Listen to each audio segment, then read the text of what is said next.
शूं! सुमेधा इतनी ताकतवर थी कि ध्रुव के पास उसके वार से बचने का कोई रास्ता नहीं था।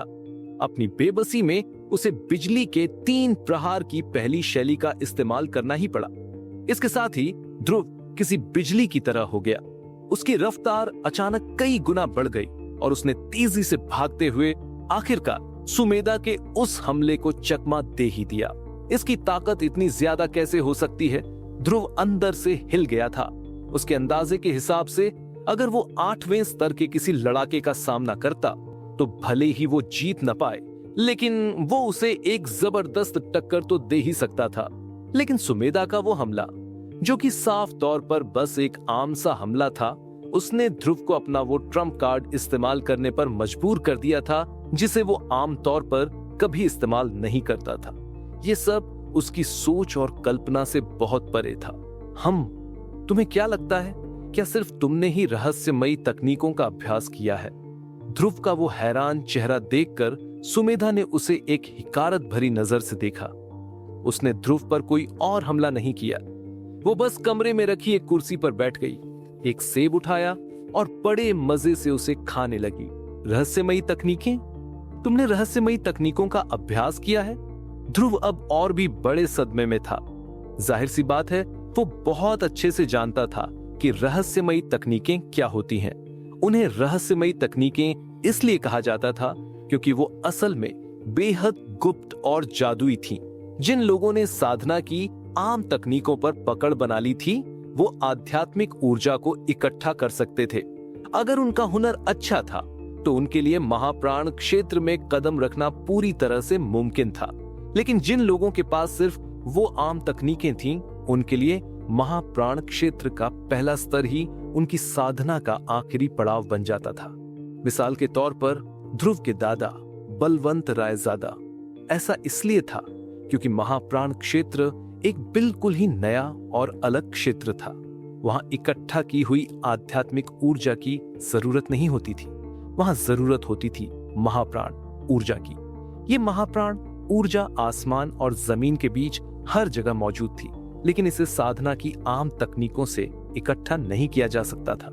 महाप्राण ऊर्जा को इकट्ठा करने का इकलौता तरीका था रहस्यमयी तकनीकों का इस्तेमाल करना। लेकिन ये तकनीकें बहुत ही कीमती और दुर्लभ थीं। अफवाहों की माने तो पूरे नीलकंठ संप्रदाय में ऐसी सिर्फ कुछ ही किताबें मौजूद थीं और वरिष्ठ लोगों के अलावा सिर्फ मुख्य शिष्य ही इनका अभ्यास कर सकते थे। लेकिन सुमेधा तो बस एक अंदरूनी शिष्य थी, तो फिर वो रहस्यमयी तकनीकों का अभ्यास कैसे कर सकती थी? जब तक कि क्या ये इतना अजीब है? जब तुमने खुद रहस्यमयी तकनीकों का अभ्यास किया है, तो क्या इसका मतलब ये है कि मैं नहीं कर सकती? सुमेधा ने अपने होंठ सिकोड़ते हुए कहा। तो इस लड़की को लगता है कि मैंने रहस्यमयी तकनीकों का अभ्यास किया है। ध्रुव अब समझ चुका था। उसने सिर्फ रहस्यमयी तकनीकों के जादू के बारे में सुना था, लेकिन उसने उन्हें पहले कभी देखा नहीं था। लेकिन अगर वो थोड़ा ध्यान से सोचे तो अब तक का उसका सारा बर्ताव और ताकत उन लोगों से बहुत मिलती जुलती थी जो रहस्यमयी तकनीकों का अभ्यास करते थे। ओए, ये कैसा मुंह बना रहे हो? अब मुझे ये मत कहना कि तुमने इन तकनीकों का अभ्यास नहीं किया है और तुम सिर्फ अपने किसी अजीब जन्मजात हुनर की वजह से ताकतवर लोगों को हरा पा रहे हो। मैंने सच में किसी रहस्यमयी तकनीक का अभ्यास नहीं किया है। ध्रुव ने ईमानदारी से कहा। तुम सच बोल रहे हो? सुमेधा उठकर उसके पास आई। हाँ, ध्रुव ने सिर हिलाया। काफी देर तक ध्रुव को ऐसे घूरने के बाद मानो वो उसका कोई झूठ पकड़ने की कोशिश कर रही हो। आखिरकार उसने बहुत गहरी हैरानी के साथ कहा, लगता है जिन लोगों के पास आध्यात्मिक शक्ति होती है वो सच में बहुत बेमिसाल होते हैं। अगर तुमने बिना रहस्यमयी तकनीकों के इतनी ताकत हासिल कर ली है तो जरा सोचो, उन्हें सीखने के बाद तुम्हारा क्या हाल होगा। मेरे लिए रहस्यमयी तकनीकों जैसी चीजों का अभ्यास करना कैसे मुमकिन हो सकता है? ध्रुव ने अपना सिर हिलाया। अगर मुमकिन होता तो वो सच में उन रहस्यमयी तकनीकों को देखना चाहता था, खासकर अब जब वो जान चुका था कि सुमेधा, जिसने पहले से ही उन तकनीकों का अभ्यास कर रखा था, उसने इतनी तेजी से अपनी ताकत और साधना को इस हद तक बढ़ा लिया था। अब ध्रुव के दिल में उन रहस्यमयी तकनीकों को पाने की तड़प और भी बढ़ गई थी। ध्रुव के चेहरे पर वो तड़प देखकर सुमेधा ने ऐसे भौहें सिकोड़ी मानो वो कोई बहुत ही मुश्किल फैसला ले रही हो। कुछ देर बाद उसने कहा, मैं तुम्हें रहस्यमयी तकनीकें दे सकती हूं, क्या तुम सच कह रही हो? ये शब्द सुनते ही ध्रुव के चेहरे के भाव पूरी तरह से बदल गए। क्या तुम्हें मेरी शक्ल देखकर लग रहा है कि मैं झूठ बोल रही हूं? सुमेधा का चेहरा एकदम गंभीर था। इसकी कीमत क्या चुकानी होगी? कीमत यह है कि तुम्हें गरुड़ संघ में शामिल होना पड़ेगा।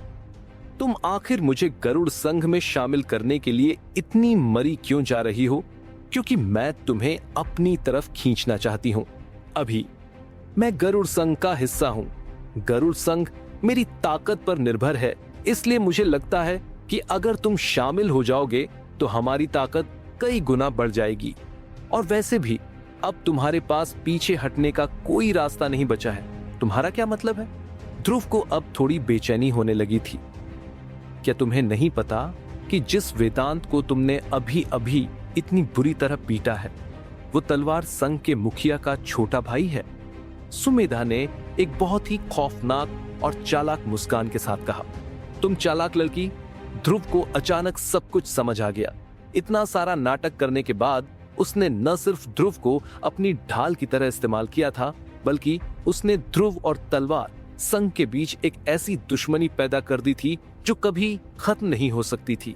अगर ध्रुव ने जिन लोगों को पीटा था वो तलवार संघ के सिर्फ आम सदस्य होते तो शायद तलवार संघ ध्रुव की ताकत को देखकर इस मामले को यहीं रफा दफा कर देता। लेकिन ध्रुव ने जिसे पीटा था वो खुद मुखिया का सगा छोटा भाई था। इसके बाद तलवार संघ निस्संदेह इस मामले की तह तक जाएगा और अपनी आखिरी सांस तक बदला लेगा, क्योंकि अब बात सिर्फ उनके रुतबे की नहीं बल्कि उनके परिवार के खून की थी।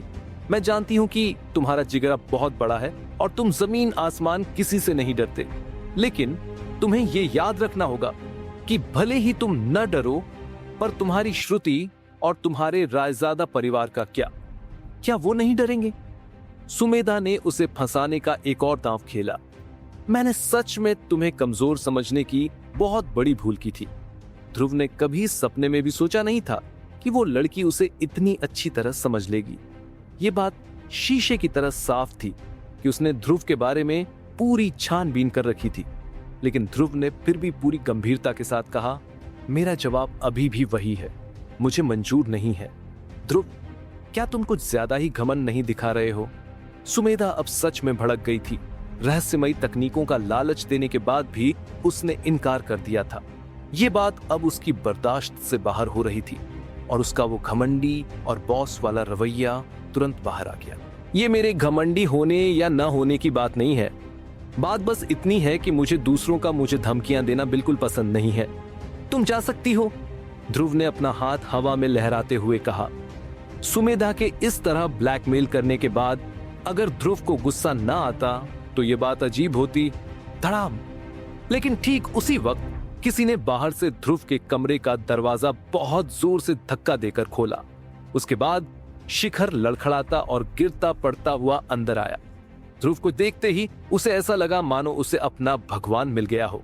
वो जोर से चिल्लाया, छोटे मालिक ध्रुव, उन्हें बचा लीजिए वरना बहुत देर हो जाएगी।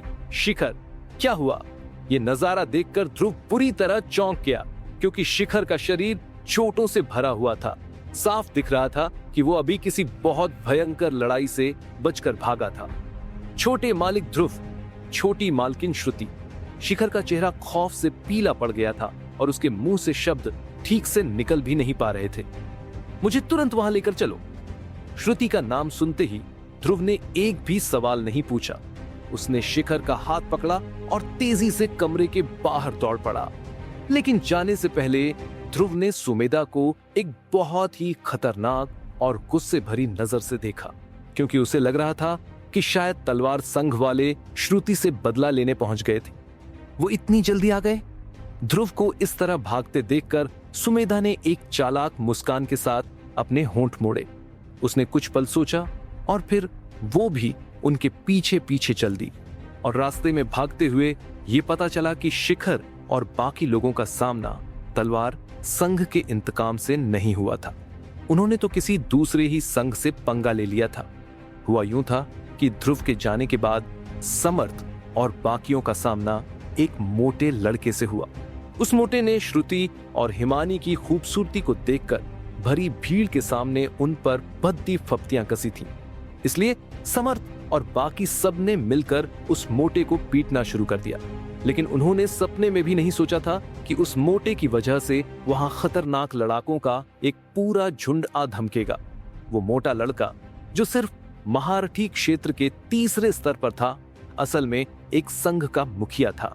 और उस संघ में न सिर्फ लोगों की तादाद बहुत ज्यादा थी, बल्कि कई खतरनाक लड़ाके भी मौजूद थे। अभी इस वक्त रायजादा परिवार के सारे लोगों को उन्होंने बंधक बना लिया था और सिर्फ शिखर ही अपनी जान बचाकर वहां से भाग निकलने में कामयाब हुआ था। रुको, कहीं उस मोटे का नाम भल्ला और उसके संघ का नाम महाबली संघ तो नहीं है? सुमेधा ने पीछे से भागते हुए पूछा। मुझे नहीं पता कि उस मोटे का नाम क्या है, लेकिन उसके संघ का नाम सच में महाबली संघ ही है, शिखर ने भागते हुए जवाब दिया। उसी पल वो सुमेधा, जो आज तक किसी से नहीं डरी थी, उसके माथे पर चिंता की लकीरें खिंच गईं। उसने एक बेहद भारी और घबराए हुए चेहरे के साथ ध्रुव से कहा, ध्रुव, तुम्हारा परिवार सच में एक बहुत बड़ी और खतरनाक मुसीबत में फंस गया है। क्यों? तुम्हारा क्या मतलब है? सुमेधा की गंभीरता को देखकर ध्रुव भी समझ गया कि वे लोग इतने सीधे नहीं होंगे। अगर मैं गलत नहीं हूं तो उस मोटे का नाम भल्ला है। भले ही वो महारठी क्षेत्र के सिर्फ तीसरे स्तर पर है, लेकिन असल में वही महाबली संघ का मुखिया है। वो महाबली संघ कोई छोटी मोटी चीज नहीं है। उसमें कम से कम 100 सदस्य हैं और उनमें से 2 महारठी क्षेत्र के 7वें स्तर के लड़ाके हैं। पूरे अंदरूनी इलाके के इतने सारे संघों में महाबली संघ कम से कम टॉप 10 में तो आता ही है।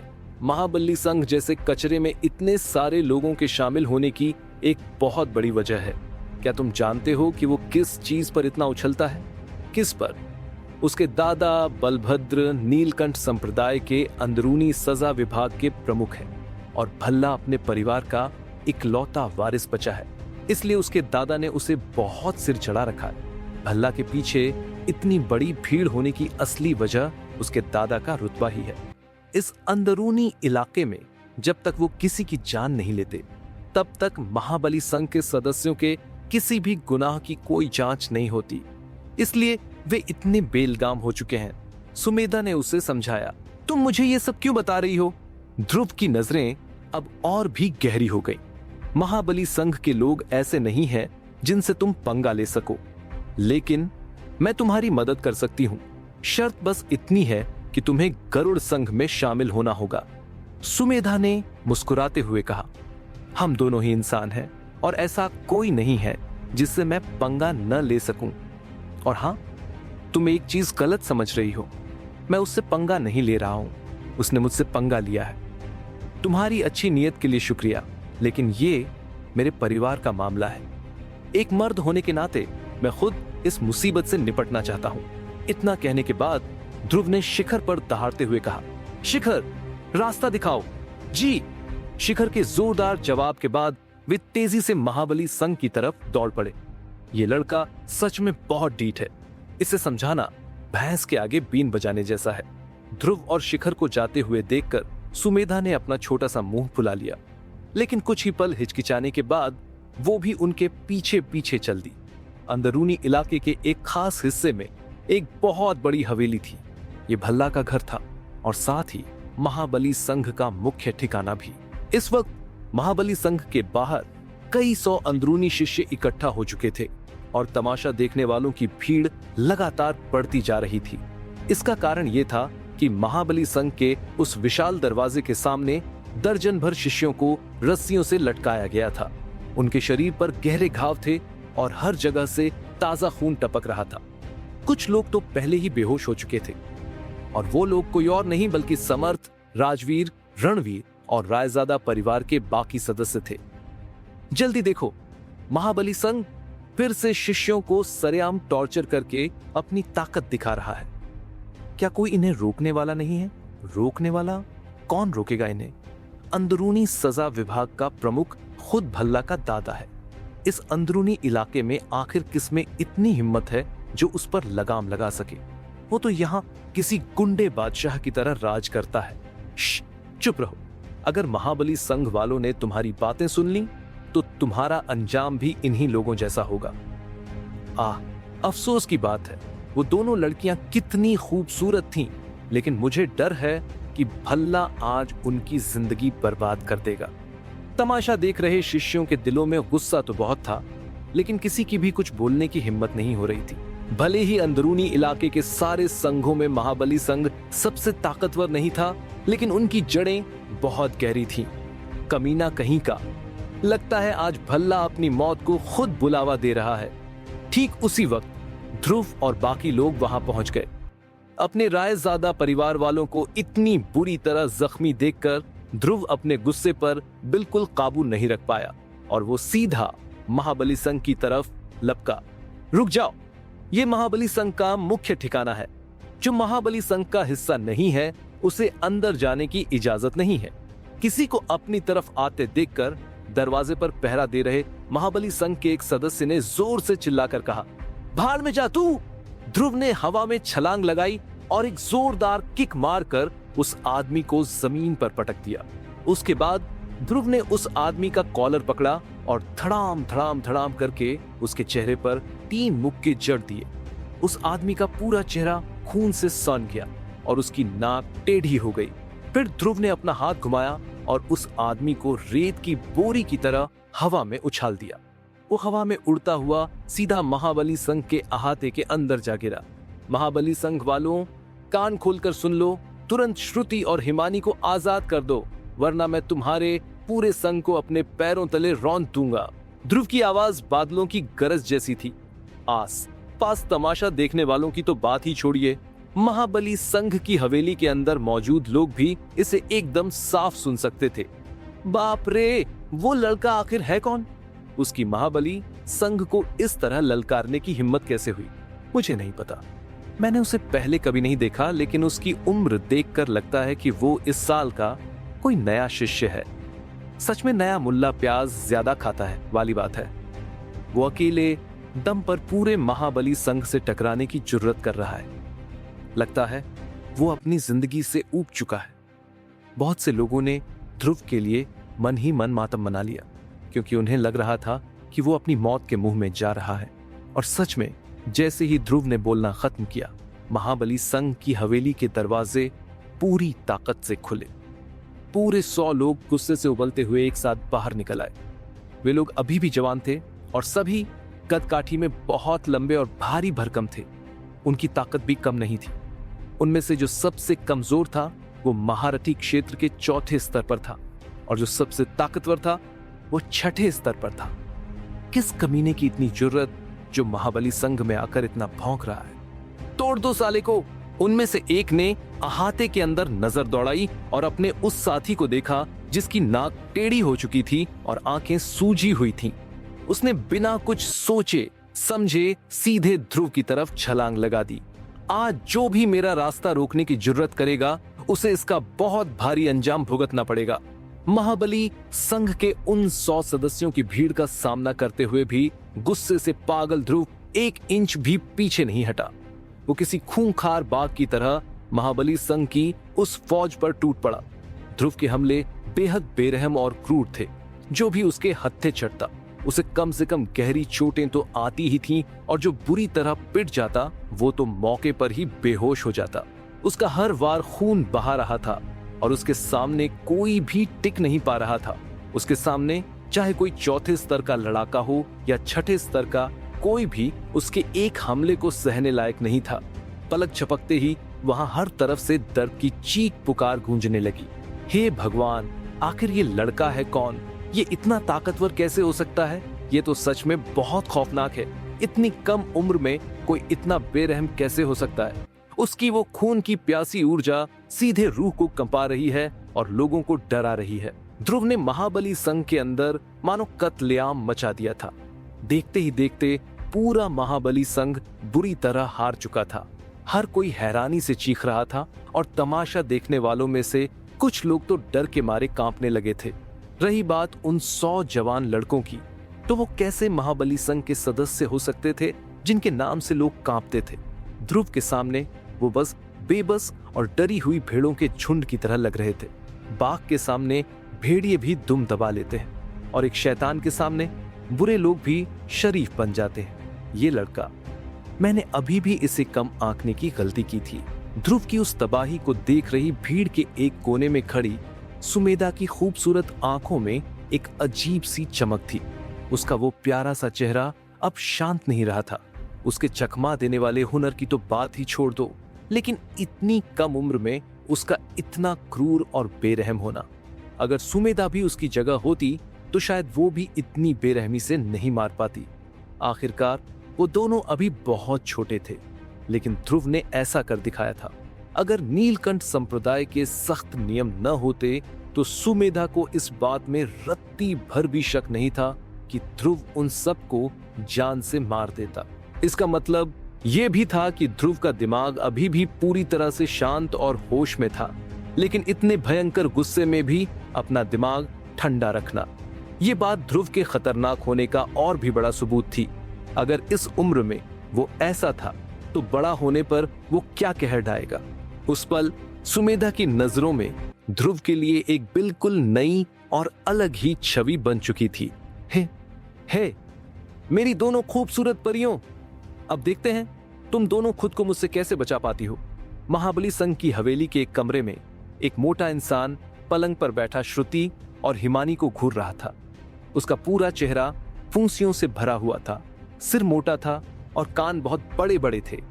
ये महाबली संघ का मुखिया और अंदरूनी इलाके का सबसे बदनाम और घटिया इंसान भल्ला था, मम्मा। श्रुति और हिमानी के हाथ पैर पलंग के सिरहाने से कसकर बंधे हुए थे, यहां तक कि उनके मुंह पर भी पट्टी बंधी हुई थी। उनकी आंखें खौफ से फटी हुई थी और वो डर के मारे कांपते हुए लगातार छूटने की कोशिश कर रही थी। उस कमरे में उन तीनों के अलावा 2 और जवान लड़के खड़े थे। ये दोनों महारथी क्षेत्र के 7वें स्तर के लड़ाके थे और महाबली संघ के सबसे ताकतवर लोग थे। वो दोनों वहां क्यों खड़े थे, इसके पीछे एक बहुत ही अजीब कारण था। दरअसल भल्ला की अपनी ताकत बहुत कमजोर थी और उसके बस की बात नहीं थी कि वो अकेले श्रुति और हिमानी पर काबू पा सके। इसलिए उसके पास उन दोनों से श्रुति और हिमानी को बंधवाने के अलावा कोई चारा नहीं था, ताकि भल्ला के लिए अपना घटिया काम करना आसान हो जाए। उन दोनों लड़ाकों ने पहले भी भल्ला के लिए ऐसे कई घिनौने काम किए थे और शायद भल्ला का मन भर जाने के बाद वो दोनों भी उन लड़कियों पर अपनी हवस मिटा सकते थे। इसलिए वो दोनों वहां से जाने के मूड में बिल्कुल नहीं थे। वो बस एक लाइव शो देखने की तैयारी कर रहे थे और इंतजार कर रहे थे कि कब भल्ला का काम खत्म हो, ताकि उसके बाद वो भी मजे ले सके। लेकिन ठीक उसी वक्त बाहर से दर्द से भरी एक दिल चीर देने वाली चीख सुनाई दी। ऐसी चीखें पहले भी कई बार गूंज चुकी थीं। ये सुनकर भल्ला ने गुस्से से अपनी भौहें सिकोड़ी। उसने उन दोनों से कहा, जाकर देखो क्या तमाशा चल रहा है। उन गधों से कहो कि अब बस करें, बाहर के शोर की वजह से मेरा सारा मूड खराब हो रहा है। भल्ला का हुक्म सुनकर भले ही वो दोनों वहां से जाना नहीं चाहते थे, लेकिन उन्हें मुड़कर नीचे जाना ही पड़ा, ताकि वो अपने संघ के लोगों को उन घुसपैठियों को और पीटने से रोक सकें। लेकिन जैसे ही वो हवेली के मुख्य हॉल में पहुंचे, उन्हें एक बहुत बड़ा धमाका सुनाई दिया। हवेली का मुख्य दरवाजा टूटकर खुल गया और किसी का शरीर हवा में उड़ता हुआ अंदर आ गिरा। ये कौन है? हॉल में जो इंसान गिरा था उसका पूरा चेहरा खून से सना हुआ था और उसे पहचानना नामुमकिन था, लेकिन उसके कपड़ों पर महाबली संघ का निशान छपा हुआ था, जिसका मतलब था कि वो उन्हीं का एक साथी था।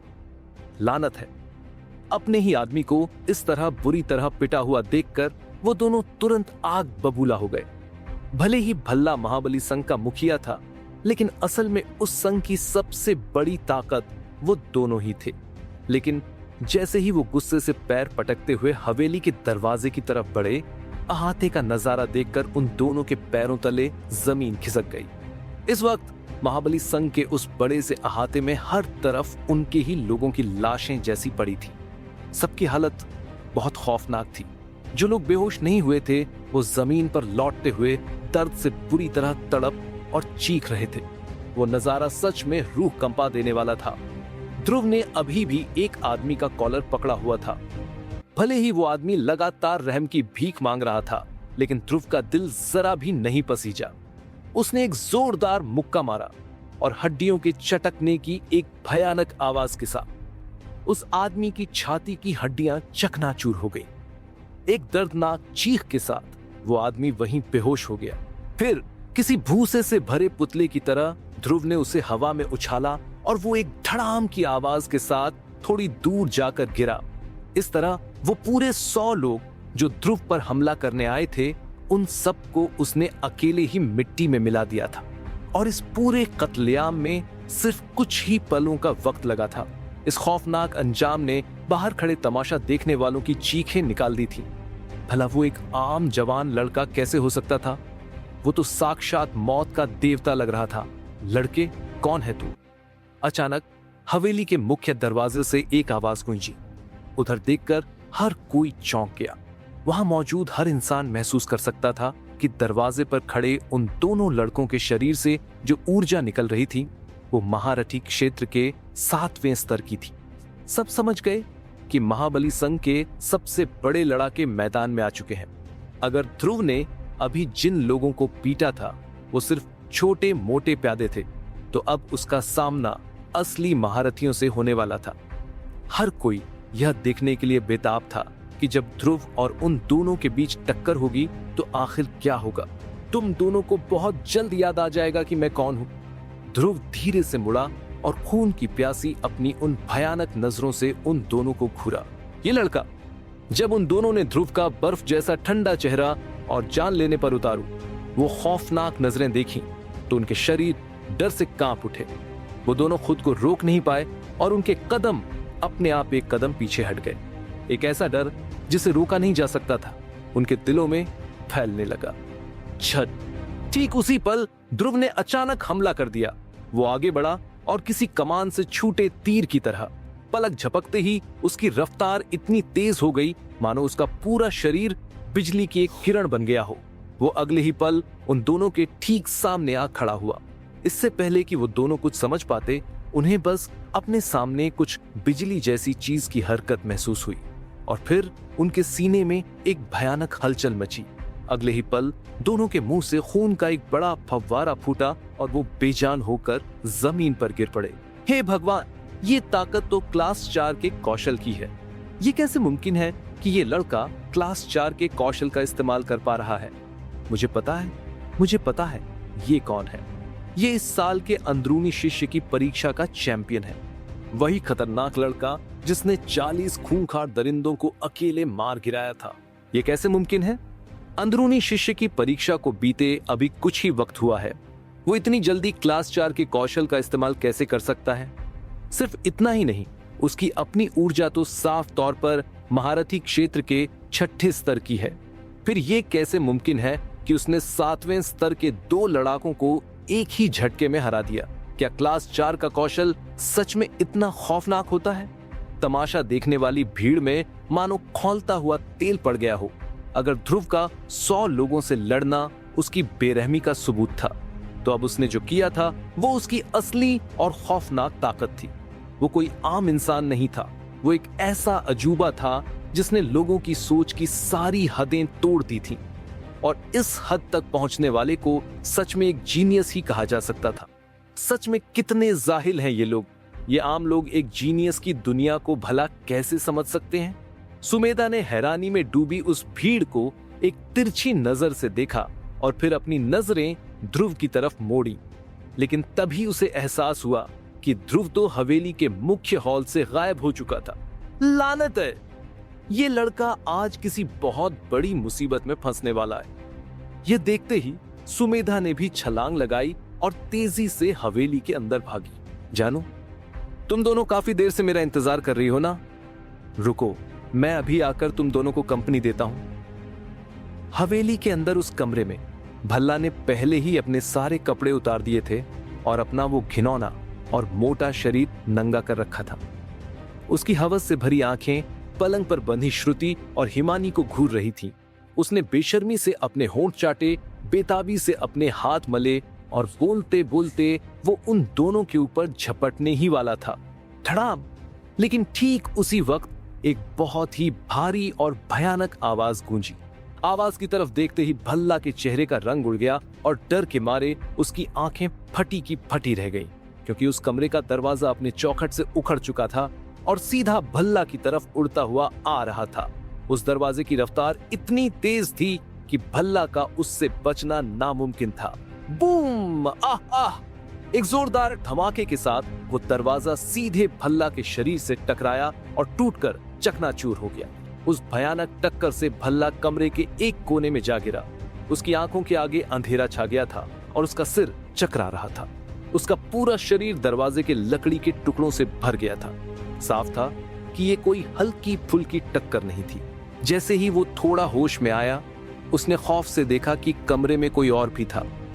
वो इंसान ठीक उसके सामने खड़ा उसे घूर रहा था।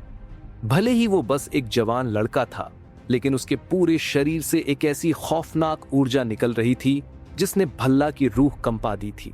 खासकर उसकी वो आंखें, वो ऐसी लग रही थीं मानो उनमें खून की प्यास और एक शैतान की चमक बस गई हो। तुम कौन हो तुम? भल्ला डर के मारे पूरी तरह टूट चुका था। वो खिसकते हुए पीछे खिसक रहा था, लेकिन वो पहले ही दीवार के कोने में जा लगा था और अब पीछे हटने का कोई रास्ता नहीं था। शू! ध्रुव ने बिना कुछ कहे सीधे हमला कर दिया। उसका हाथ किसी चील के पंजे की तरह तेज था। उसने सीधा भल्ला के नीचे वाले हिस्से पर वार किया और उसके गुप्तांग को अपनी मुट्ठी में कस लिया। बोल, अपनी इस चीज से तूने अब तक कितनी लड़कियों की जिंदगी बर्बाद की है?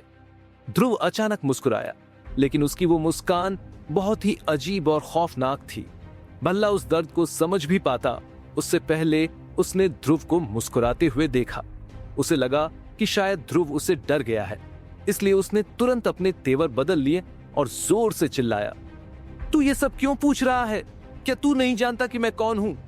अगर तूने मुझे छुआ भी तो मैं तुझे जिंदा नहीं छोड़ूंगा। मैं कुछ नहीं कर रहा हूं, बस आज के बाद से तू शायद उन लड़कियों के बारे में सोच पाए जिन्हें तूने बर्बाद किया है। इतना कहने के बाद ध्रुव के हाथ ने अचानक बहुत जोर से अपनी मुट्ठी भींच ली। ध्रुव, रुक जाओ! ठीक उसी वक्त सुमेधा दौड़ते हुए कमरे में आई। उसने ध्रुव के हाथों की हरकत देखी और उसे रोकने के लिए चिल्लाई, लेकिन तब तक बहुत देर हो चुकी थी। हवा के सरसराने जैसी दो अजीब सी आवाजें आईं और ध्रुव के हाथों से खून के फव्वारे फूट पड़े। आह! वो भल्ला किसी सुअर की तरह दर्द से चीखने लगा। वो अपने दोनों हाथों से उस हिस्से को दबाए जमीन पर गोल गोल लौटने लगा, लेकिन वो दर्द इतना भयानक था कि वो इसे बर्दाश्त नहीं कर पाया और जल्दी ही बेहोश हो गया। ध्रुव, तुमने एक बहुत बड़ी तबाही को बुलावा दे दिया है। ये खौफनाक नजारा देखकर सुमेधा भी शांत नहीं रह पाई। तबाही? उसने मेरे परिवार को हाथ लगाने की जुर्रत की थी, इसलिए उसने तबाही को बुलावा दिया है, मैंने नहीं। उसे अपनी किस्मत का शुक्रिया अदा करना चाहिए कि उसने श्रुति को नहीं छुआ था, वरना मैं सिर्फ उसकी मर्दानगी खत्म नहीं करता, मैं उसकी जान ले लेता। ध्रुव ने गुस्से से फूंफकारते हुए कहा और तेजी से श्रुति और हिमानी की तरफ बढ़ा। ऊहू, ऊहू। जब ध्रुव ने श्रुति और हिमानी की रस्सियां खोली तो वो दोनों खुद को रोक नहीं पाई और ध्रुव के गले लगकर फूट फूट कर रोने लगी। अगर ध्रुव समय पर नहीं पहुंचता तो भल्ला सच में उन दोनों की इज्जत तार तार कर चुका होता। उसके बाद ध्रुव अपने रायजादा परिवार वालों के साथ वहां से चला गया। इस घटना ने पूरे अंदरूनी इलाके में एक तूफान खड़ा कर दिया था। महाबली संघ की हवेली के बाहर जमा हुई भीड़ लगातार बढ़ती ही जा रही थी। हर कोई ये जान चुका था कि एक जवान लड़के ने अकेले ही महाबली संघ के 100 लोगों को धूल चटा दी थी और उस संघ को पूरी तरह कुचल दिया था, जिसने आज तक सिर्फ बुरे काम ही किए थे। उस लड़के का नाम था ध्रुव रायजादा। हर कोई ये भी जानता था कि ध्रुव का नाम अब पूरे अंदरूनी इलाके में आग की तरह फैलने वाला है, लेकिन किसी को ये नहीं पता था कि ध्रुव कल का सूरज देख भी पाएगा या नहीं। ध्रुव ने न सिर्फ महाबली संघ को कुचला था, बल्कि उसने भल्ला को हमेशा के लिए नामर्द बना दिया था और बलभद्र के परिवार का वारिस खत्म कर दिया था। इस तरह की घटना के बाद भल्ला का दादा होने के नाते बलभद्र भला चुपचाप बैठकर तमाशा कैसे देख सकता था? ध्रुव के लिए एक खौफनाक तबाही का आना तय था और सच में भल्ला के बर्बाद होने के कुछ ही देर बाद ध्रुव जिस कमरे में ठहरा हुआ था उसे कुछ लोगों ने चारों तरफ से घेर लिया। लेकिन वो लोग कोई आम शिष्य नहीं थे, वो अंदरूनी इलाके के वरिष्ठ थे। वो सभी महाप्राण क्षेत्र के लड़ाके थे और सजा विभाग से आए थे। उन वरिष्ठ लोगों के सामने ध्रुव के पास मुकाबला करने की कोई ताकत नहीं थी, इसलिए उसके पास चुपचाप उनके साथ जाने के अलावा कोई चारा नहीं था। खत्म, ध्रुव का खेल खत्म। वो बलभद्र पक्का ध्रुव की जान ले लेगा। आह, कितनी अफसोस की बात है। उसके जैसा जीनियस जिसका भविष्य अंदरूनी इलाके में आते ही इतना रोशन हो सकता था, उसने एक ऐसे इंसान से पंगा ले लिया जिससे उसे कभी नहीं उलझना चाहिए था। इस वक्त ध्रुव के कमरे के बाहर बहुत सारे लोग जमा हो गए थे। वो लोग ध्रुव के पीछे पीछे चलने लगे। सजा विभाग के लोगों को ध्रुव को ले जाते देखकर हर कोई उसके लिए अफसोस जता रहा था, लेकिन किसी ने भी सुमेधा पर ध्यान नहीं दिया जो वहीं कहीं छुपी हुई थी। जैसे ही वो वरिष्ठ लोग वहां पहुंचे, वो तुरंत मुड़ी और वहां से चली गई। वरिष्ठ लोग कई अलग अलग जगहों का इंतजाम संभालते थे। कौशल भवन, सजा विभाग और मिशन हॉल के अलावा एक और बहुत जरूरी जगह थी, वरिष्ठों की इमारत। इस इमारत में हजारों वरिष्ठ रहते थे और ये वो जगह थी जहां सबसे ज्यादा वरिष्ठ एक साथ इकट्ठा होते थे। विपाशा यहाँ की प्रमुख थी। क्या तुमने कहा कि ध्रुव ने भल्ला को नामर्द बना दिया है? वरिष्ठों की इमारत के एक हॉल में सुमेधा से पूरी बात सुनने के बाद विपाशा का खूबसूरत चेहरा हैरानी से भर गया। हाँ बिल्कुल, तुम्हें ध्रुव की मदद करनी होगी वरना उसका बचना नामुमकिन है, सुमेधा ने मिन्नतें करते हुए कहा। उसका बचना नामुमकिन है? बलभद्र के सजा देने के तरीकों को देखते हुए अगर ध्रुव आराम से मर भी जाए तो ये उसकी किस्मत होगी। ध्रुव ने बहुत बड़ी बेवकूफी की है, मैं उसकी कोई मदद नहीं कर सकती। विपाशा ने एक गहरी सांस ली और अफसोस के साथ कहा, क्या तुम सच में ध्रुव जैसे जीनियस को अपनी आंखों के सामने इस तरह मरते हुए देखोगी? क्या तुम जानती हो कि अगर हम उसे अपनी तरफ मिला लें तो हमारे शेखावत परिवार को कितना बड़ा फायदा होगा? सुमेधा थोड़ी घबरा गई थी। ध्रुव सच में एक जीनियस है और अगर उसे सही से निखारा जाए तो वो सच में हमारे शेखावत परिवार के बहुत काम आ सकता है, लेकिन फिर भी वो इतना खास नहीं है कि मैं उसके लिए बलभद्र से दुश्मनी मोल लूं। विपाशा ने अपना सिर हिलाया। लेकिन उसके पास आध्यात्मिक शक्ति है। हमारे शेखावत परिवार ने ऐसे इंसान की तलाश कितने सालों से की है, क्या अब भी तुम्हें नहीं लगता कि वो तुम्हारी मदद के लायक है? सुमेधा ने थोड़े जज्बाती होकर कहा। क्या कहा तुमने? एक बार फिर से कहना। ये शब्द सुनते ही विपाशा के चेहरे के भाव पूरी तरह से बदल गए। मैंने कहा कि क्या वो अब भी तुम्हारी मदद के लायक नहीं है? नहीं, उससे पहले वाली बात, वो एक ऐसा इंसान है जिसके पास आध्यात्मिक शक्ति है। सुमेधा, क्या यह सच है? ध्रुव के पास आध्यात्मिक शक्ति है? तुम्हें कैसे पता? उसी पल विपाशा ने उत्तेजना में सुमेधा के कंधे कसकर पकड़ लिए और जोर से पूछा, मैंने खुद अपनी आंखों से देखा है, क्या तुम्हें इसके बारे में नहीं पता था? विपाशा के अचानक इस तरह बदलने पर सुमेधा भी चौंक गई। तुमने देखा है? कब देखा? यह देखकर कि विपाशा को सच में नहीं पता था कि ध्रुव के पास आध्यात्मिक शक्ति है, सुमेधा ने उसे आध्यात्मिक औषधि का शिकार वाले दिन की पूरी कहानी तफसील से बता दी। अगर तुम्हारी बात सच है तो इस ध्रुव के पास सच में आध्यात्मिक शक्ति हो सकती है। विपाशा ने धीरे से अपनी आंखें बंद की और एक लंबी सांस ली। उसका सीना, जिस पर उसे बहुत गर्व था, एक बार ऊपर नीचे हुआ और फिर उसने पूरी शांति के साथ कहा, इस ध्रुव को हर हाल में बचाना होगा। सजा विभाग एक ऐसी जगह थी जहां गुनाह करने वाले शिष्यों को सजा दी जाती थी और जहां मुजरिमों को कैद करके रखा जाता था। यहां बंद होने वाले लोग जरूरी नहीं था कि नीलकंठ संप्रदाय के ही हों, लेकिन जो कोई भी यहां बंद हो जाता वो सजा के खौफनाक दर्द से कभी बच नहीं पाता था।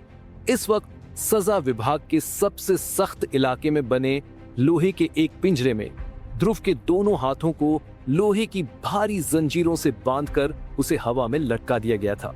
उसके सामने लगभग दर्जन भर वरिष्ठ खड़े थे। उनका मुखिया एक ऐसा बुढ़ा था जिसके बाल सफेद थे और दाढ़ी बकरे जैसी थी। उस बुढ़े की तलवार जैसी भौहें उल्टी उठी हुई थी और उसकी दाढ़ी बिखरी हुई थी। उसे एक नजर देखकर ही कोई भी बता सकता था कि वो एक बहुत ही खूंखार इंसान है। ये और कोई नहीं बल्कि सजा विभाग का प्रमुख और भल्ला का दादा बलभद्र था। इस वक्त बलभद्र ने अपनी दोनों आंखें बंद कर रखी थी। उसने एक बहुत ही भारी और खौफनाक आवाज में पूछा, क्या मेरे भल्ला की चोटें ठीक हो सकती हैं? मालिक, छोटे मालिक, भल्ला की चोटें अब काबू में है, लेकिन मुझे डर है कि उनके शरीर का वो हिस्सा अब कभी ठीक नहीं हो पाएगा। कमीने! बलभद्र अचानक अपनी जगह से उठा और जिस कुर्सी पर वो बैठा था वो तुरंत कांप उठी और चकनाचूर हो गई। उसने अपने पास खड़े वरिष्ठ की तरफ उंगली उठाई और गुर्राते हुए कहा, चाहे जो कीमत चुकानी पड़े, मेरे भल्ला का वो हिस्सा हर हाल में ठीक होना चाहिए। जी मालिक, मैं अपनी पूरी कोशिश करूंगा। वो वरिष्ठ डर के मारे पीछे खिसकता रहा और फिर मुड़कर तेजी से वहां से चला गया। अब जाकर बलभद्र ने आखिरकार अपनी वो इंतकाम से भरी खौफनाक नजरें ध्रुव की तरफ घुमाई और बेहद क्रूर आवाज में कहा, इस कमीने का वो हिस्सा काट डालो, इसकी आंखें निकाल लो, इसके कान, नाक और जीभ काट दो और फिर इसके चारों हाथ पैर भी काट डालो। जी मालिक! जैसे ही बलभद्र के शब्द खत्म हुए, उसके पीछे खड़े वरिष्ठ अपने हाथों में तरह तरह के खौफनाक औजार लिए धीरे धीरे ध्रुव की तरफ बढ़ने लगे। उनके चेहरों पर ऐसी शैतानी मुस्कान थी मानो वो अभी ध्रुव के शरीर के 8 टुकड़े कर देंगे। और सच कहा जाए तो वो बिल्कुल ऐसा ही करने की तैयारी कर रहे थे। धड़ाम! लेकिन ठीक उसी वक्त लोहे के उस पिंजरे का मोटा दरवाजा एक जोरदार धमाके के साथ टूट गया और उसी पल दरवाजे के सामने एक बेहद खूबसूरत परछाई खड़ी नजर आई। इस वक्त विपाशा ने एक सफेद रंग की ड्रेस पहनी हुई थी। उन कपड़ों और उसके लोमड़ी जैसे तेज और खूबसूरत चेहरे के साथ वो साफ तौर पर वहां मौजूद बाकी लोगों से बिल्कुल अलग लग रही थी। उसका रुतबा और अंदाज ऐसा था जो आम लोगों में देखने को नहीं मिलता। लेकिन जैसे ही विपाशा वहां पहुंची, उन वरिष्ठों के चेहरे और भी गंभीर हो गए। लोहे के उस पिंजरे वाले कमरे की सुरक्षा बहुत कड़ी थी। सजा विभाग के लोगों के अलावा वहां कोई और अंदर नहीं आ सकता था। विपाशा का इस तरह अंदर आना साफ तौर पर जबरदस्ती घुसपैठ करने जैसा था। वरिष्ठ विपाशा, ये तो सच में बहुत हैरानी की बात है। मुझे समझ नहीं आ रहा कि आखिर आपको मेरे सजा विभाग में क्या काम आ पड़ा। भले ही विपाशा वहां इरादतन तमाशा करने आई थी, लेकिन उसके रुतबे और ताकत के बारे में सोचकर खुद बलभद्र को भी उसके सामने मुस्कुराना ही पड़ा। बस एक छोटा सा काम है, मुझे उम्मीद है कि आप मेरी मदद जरूर करेंगे। विपाशा की उस नशीली मुस्कान में हजारों तरह की अदाएं थीं, जिन्हें देखकर उन बूढ़े लोगों के लिए भी खुद पर काबू रखना मुश्किल हो रहा था।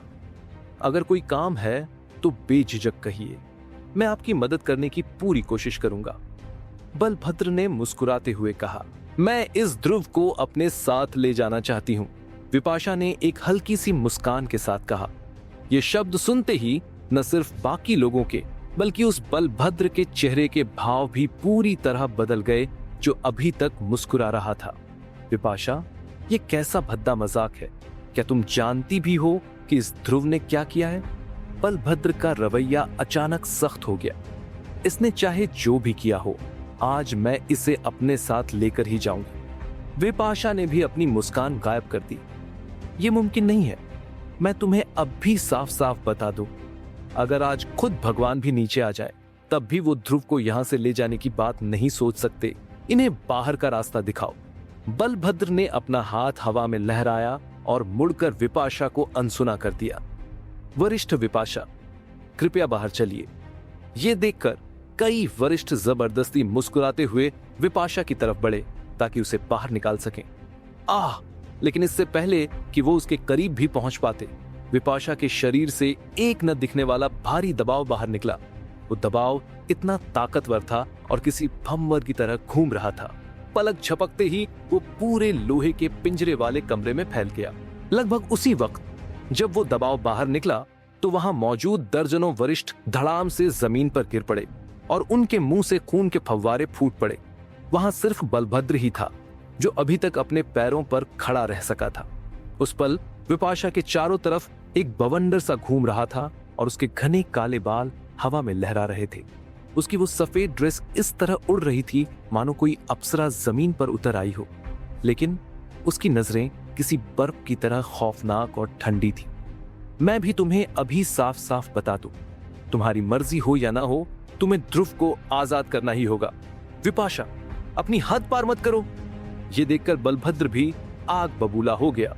उसके शरीर से भी वैसा ही एक बहुत भारी दबाव फटा और उसने पूरे कमरे को अपनी चपेट में ले लिया। गड़गड़ाहट। उसी पल ध्रुव को चारों तरफ से कानों को चीर देने वाली गड़गड़ाहट सुनाई दी।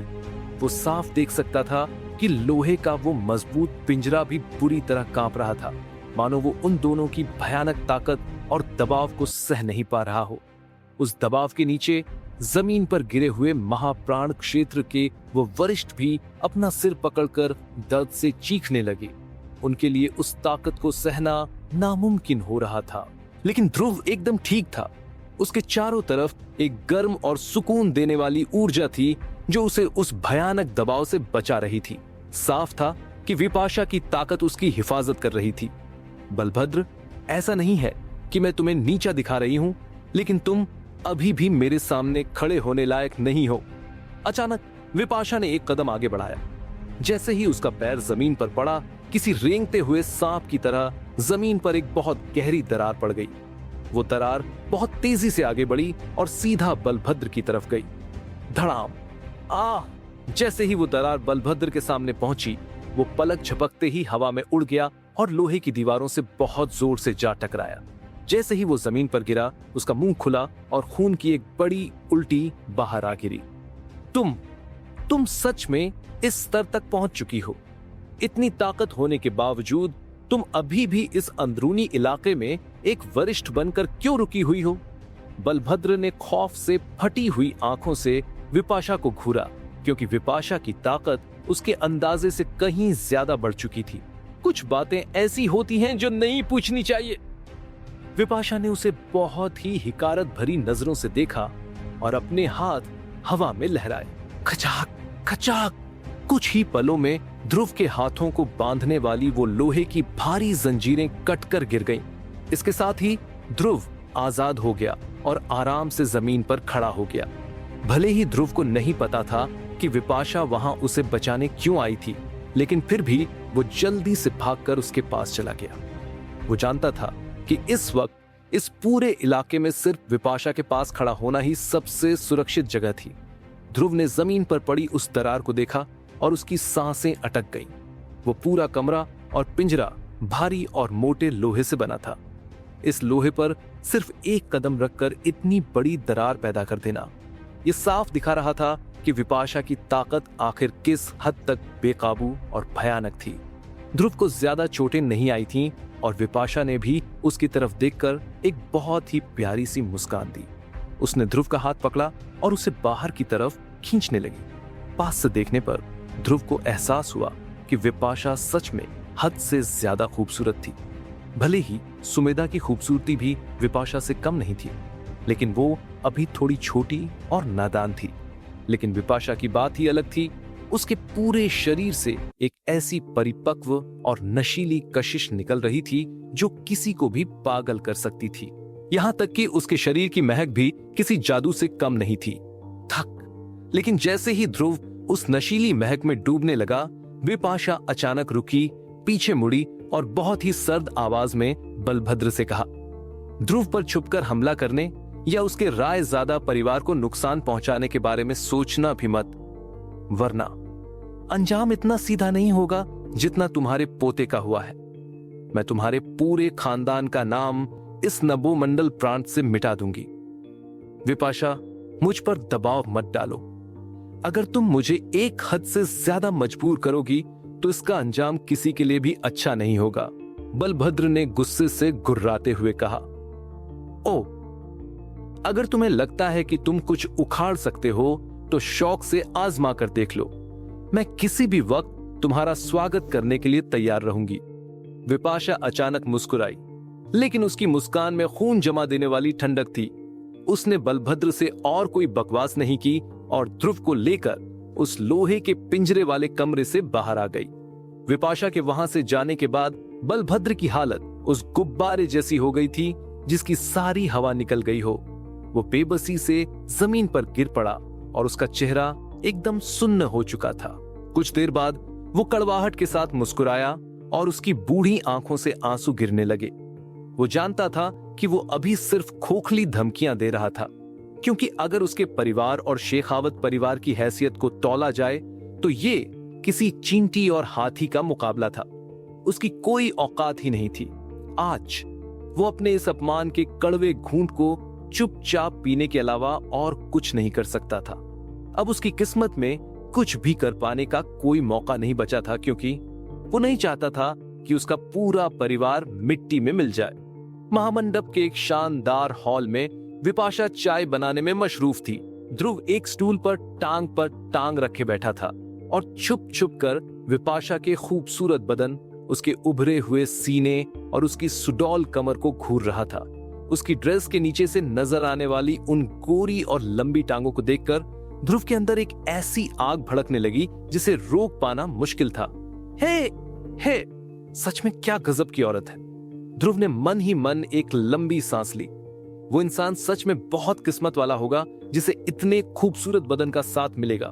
ऐसा कड़क फिगर, अगर उसके वो गोरे और बेदाग हुस्न को बिना कपड़ों के देखना मुमकिन हो पाता तो ध्रुव ये सोचकर ही खुद को किस्मत वाला मान लेता। लेकिन वो सिर्फ ख्यालों में ही ये सब सोच सकता था, क्योंकि वो अच्छे से जानता था कि विपाशा कोई आम लड़की नहीं है। उसकी तो बात ही छोड़ दो, अंदरूनी इलाके के अनगिनत शिष्यों के दिलों की वो धड़कन थी। यहाँ तक कि बड़े बड़े मुख्य शिष्य और वरिष्ठ भी विपाशा के पीछे पागल थे और उसे अपना बनाने के सपने देखते थे। लेकिन आज तक कोई भी उसे पा नहीं सका था।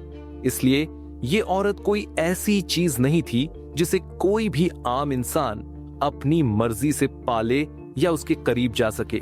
पूरा एपिसोड सुनने के लिए अभी डाउनलोड करें हमारा नॉवल सीरीज ऐप।